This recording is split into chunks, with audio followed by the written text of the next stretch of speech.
Joe and I went to Mar-a-Lago to meet personally with President-elect Trump.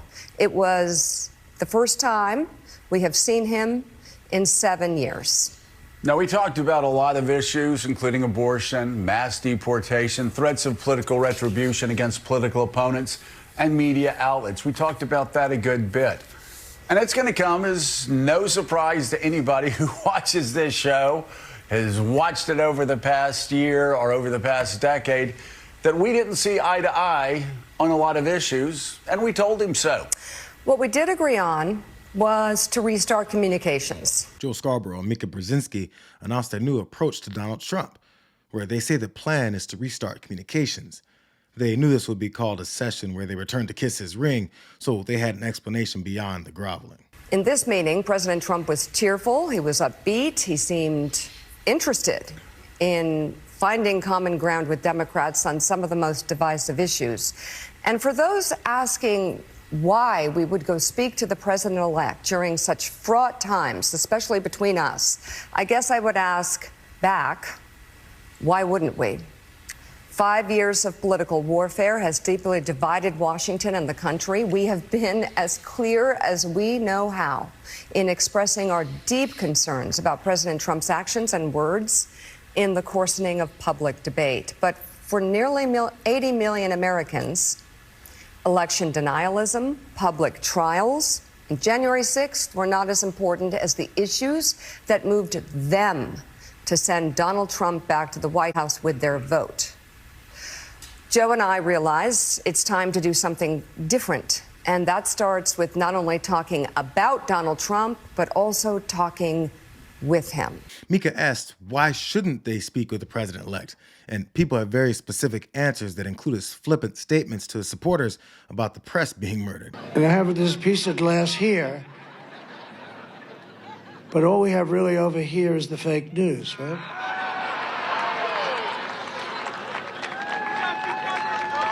And to get me, somebody would have to shoot through the fake news.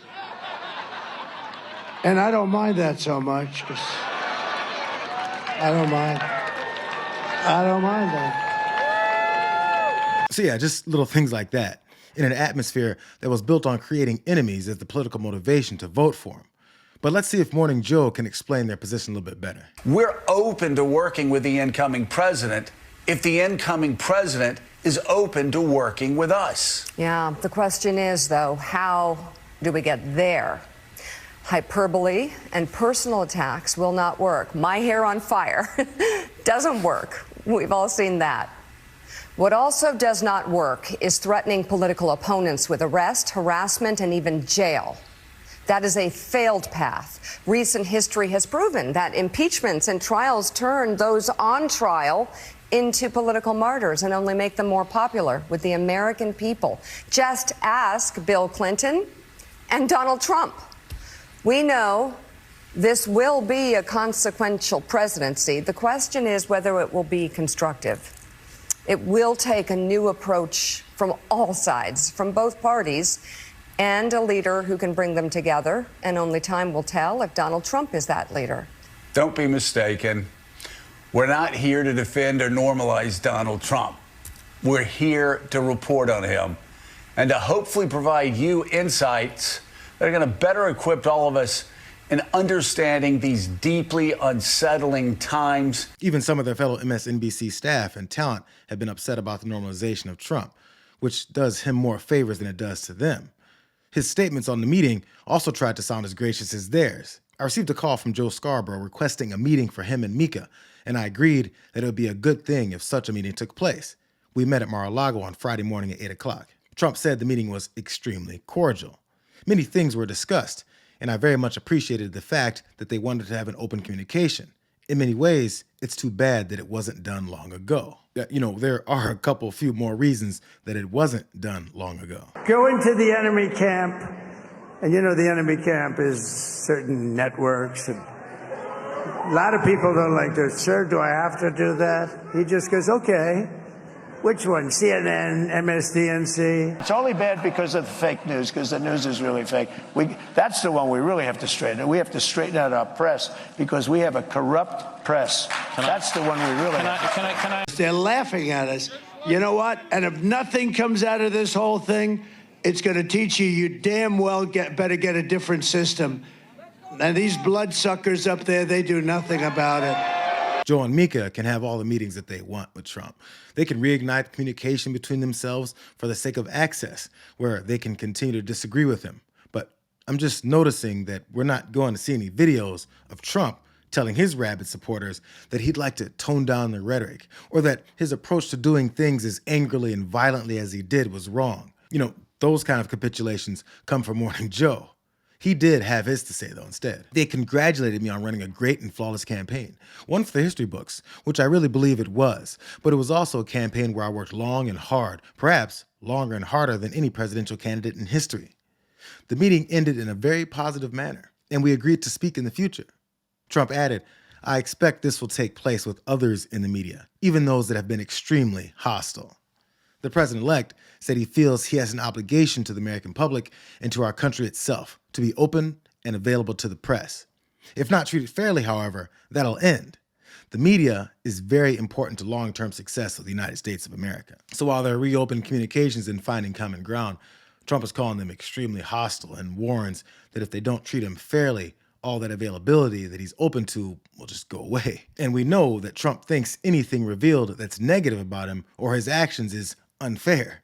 Nikki Haley, still without a nod or even a thank you for groveling to Trump after accurately detailing why he's unfit, isn't buying Joe and Mika's move either. Let's be clear, Joe and Mika didn't suddenly see the light. They saw their ratings. They realized they needed Trump for their survival. She didn't think that went through either, as she's also been getting responses reminding her over and over again that she never saw the light about Trump either. She just kissed his ass in order to remain in the party, hoping for a future run as the latest MAGA candidate. He disparaged her name, her heritage, her husband's military service, but she kept hanging on to his coattails. Still, though, the worst part of this whole Scarborough public attempt at unity with Donald Trump is that he famously doesn't forget when anyone crosses him, and sadly, neither does the internet, because people aren't letting him forget some of the most unforgivable fights that they've had, including when Trump openly accused Scarborough of murdering a staffer because he didn't like their reporting about his poll numbers. The second question was about your tweets about the woman who died, who you're suggesting that Joe Scarborough was responsible.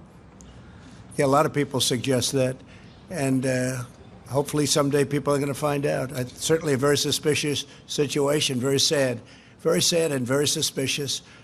Question, please? I asked you not to tweet ahead, about please, it anymore, go. sir. Mr. President, though, have you seen the letter that was written by her husband begging Twitter to delete your tweets, talking about how hard it's been for his family, for him to deal with that? But I'm sure that ultimately they want to get to the bottom of it, and it's a very serious situation. I also saw a clip with Joe and Imus where they were having a lot of fun at her expense, and I thought it was totally inappropriate. No, it's a very suspicious thing, and I hope somebody gets to the bottom of it.